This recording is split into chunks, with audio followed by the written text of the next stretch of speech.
So we now have episode 3 of The Falcon and the Winter Soldier. This is going to be a full spoiler review, so if you haven't seen the episode yet and you don't want to get anything spoiled for you, do not watch this review.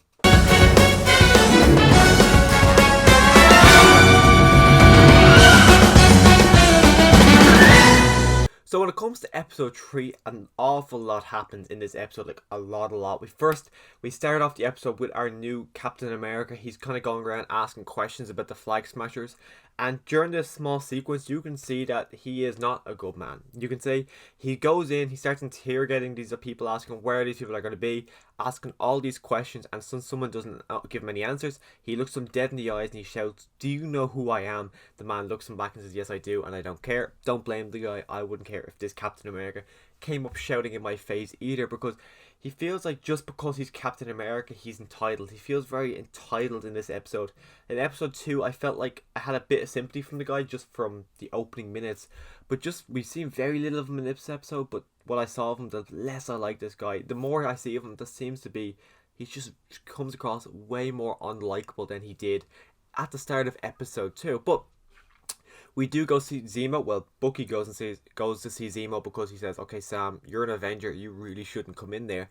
But Bucky does help Zemo escape from prison, which was a quite elaborate scene. The way it played out, it's something like you kind of have to get everything the exact same way to work out. And of course, he does get out. Sam gets pretty annoyed, which is understandable. But it leads to Sam, Bucky, and Zemo all teaming up. We get to see Zemo's mask. So he had the mask prior to getting arrested. I don't know why he never wore it inside of Civil War. But then they make their way to this place where I can't remember the name of it, but it's like a place where all our modern laws don't really exist there. People kind of, it's more laws like of their criminal laws. It's a criminal location, so kind of played out that way. But we do find out that Sokovia is now, it no longer exists. Sokovia, when like the Sokovian missile, whatever they want to call it, the mountain, the big city fell and was about to destroy Earth. What was left of Sokovia, all the neighbouring countries around it just went in and took it. So Sokovia no longer exists. And we also find out that Zemo was actually royalty of Sokovia. And we found out in Civil War that he was just a soldier, but apparently he was royalty, so he's quite wealthy. So as this episode plays out, they're travelling around in a private jet owned by Zemo, which was quite a surprise. So of course they're going to the city to get answers on who is the person creating the super soldier serum, but of course they can't go in as Avengers, so Bucky has to then pretend he is a Winter Soldier again. Nothing has changed, he is still the same guy he had been for the past 70 years, and then Sam is taking place of someone who we probably will never hear or see again, but they make it into a meeting. They start to have a meeting, Sam gets a phone call, then they get made that they are Avengers, they get ready to be killed, and then someone shoots the woman in charge of everything, and all hell breaks loose and shit goes down. But before we get to see, we hear the Winter Soldier theme song while Bucky kicks some fucking ass as the Winter Soldier. But it's revealed then that the person who saved him throughout this whole kind of sequence was Sharon Carter. And I knew straight away it was Sharon Carter because you see in the bar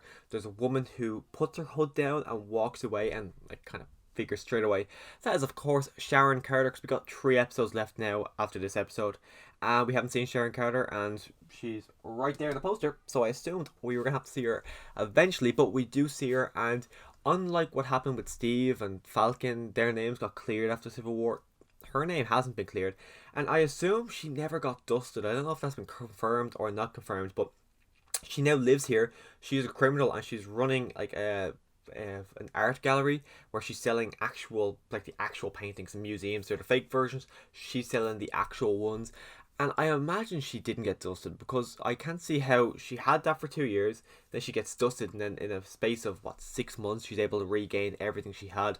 So I'm assuming she lived through those 7 years and then she was just living here the whole time. But then it begs the question, why did Steve never look her up? Did he just assume she got dusted? Actually, yeah, he would have, because she wasn't using her name, she was off grid. So I actually think she was living there for the past 7 years. So it makes sense why she's so hardened, why she doesn't believe in anything. Like, she starts questioning Sam and Bucky, saying, "I can't believe you still believe that hero lifestyle." Like, she's very much an anti-hero now, which I imagine moving forward she's going to be the same. But she does help out Sam, Bucky, and Zemo because they got history together. But Sam says, "If you help us, I'll get your name cleared. Whatever I have to do, I will get your name cleared." So They make their way. Sharon finds out where this scientist is hiding. They go in there and it's revealed that this scientist, well, we know that he was dusted as well, but he has created 20 serums of the super soldier serum. But then the ginger girl, who also is right there on the poster, she has taken the super soldier serum. I think we got the number of 11 people that she has given it to, and so there's 9 of them out there anyways. But Zemo does kill this guy, so now the super soldier serum has probably stopped here until someone else picks it up and continues it on. But what he has done with the super soldier serum is different than what Captain America would have got. This one, instead of enhancing their body and making them really muscular, it keeps them looking the exact same, but they still have the same powers Captain America did. So it's different in a way, so you can't really tell when someone has a serum until, of course, they're punching you in the face and you fall down to the ground. I still wonder, since there is 9 of them still out there, is John Walker going to get the serum? I really think he will, but I don't really know. But after Zemo kills this guy, big massive explosion, big fight scene, big, like, pretty kick-ass. Sharon Carter, we see her kick some ass again, kind of in a small bit of a one-take scene where she goes around and kills 3 people in a row, jumping from one fight to the other end of a kind of corridor, killing people. Quite badass, really showing how badass she is, because we barely saw her in Civil War.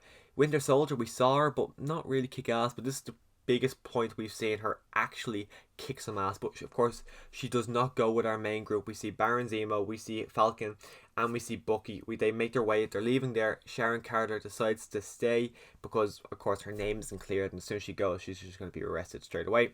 But during this whole fight scene, we do see Zemo actually put his mask on because he doesn't want people to know what he looks like. Going into the series, I kind of had the idea that the mask he wears it because Thanos was the only person other than him that was able to take down the Avengers, so I thought he kind of wore it kind of in memory of him, just to kind of represent him. But we know that he did have it before everything that happened within Civil War, because it's in a car, so I doubt he was in prison and got something to make it and then put it back there. So I assume he had it long before, but I still do wonder why he didn't wear it during Civil War, because that would have been quite cool.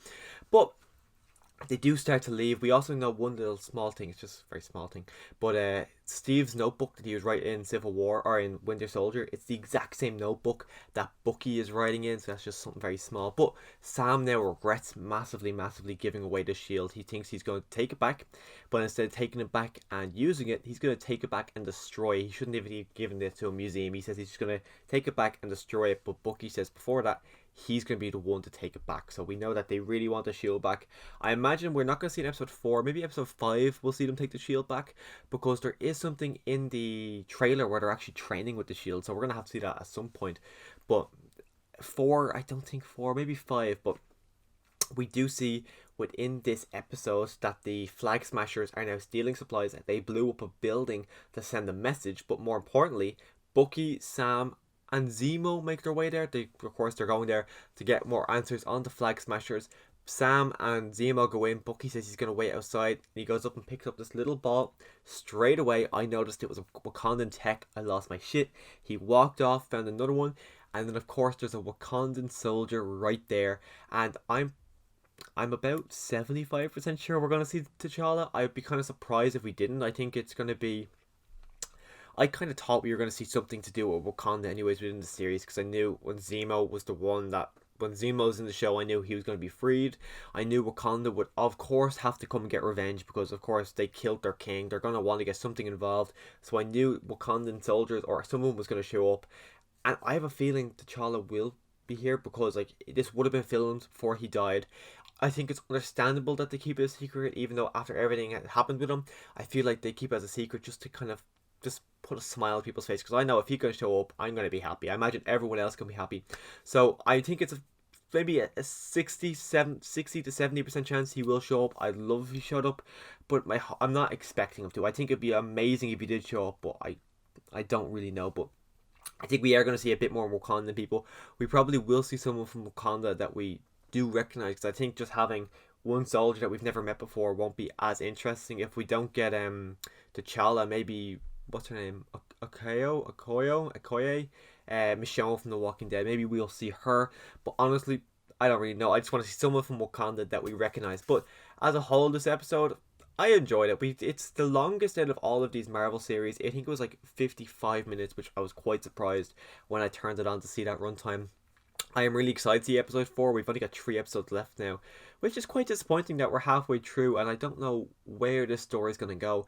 I don't know, is Zemo going to turn on him? I don't imagine he's going to turn on them. I don't think he's going to, once they get rid of the super soldiers, I imagine he's going to be freed, in that, not that he's going to be freed that they let him go, I imagine he's just going to run away and get away. I think that's what's going to happen with Zemo, but who knows? Sharon Carter, I don't think we're going to see her again until she's allowed to come back to America and live her old life. I don't think we're going to see her again. I honestly, I don't know where the series is going. I'm really excited to see where the series is going.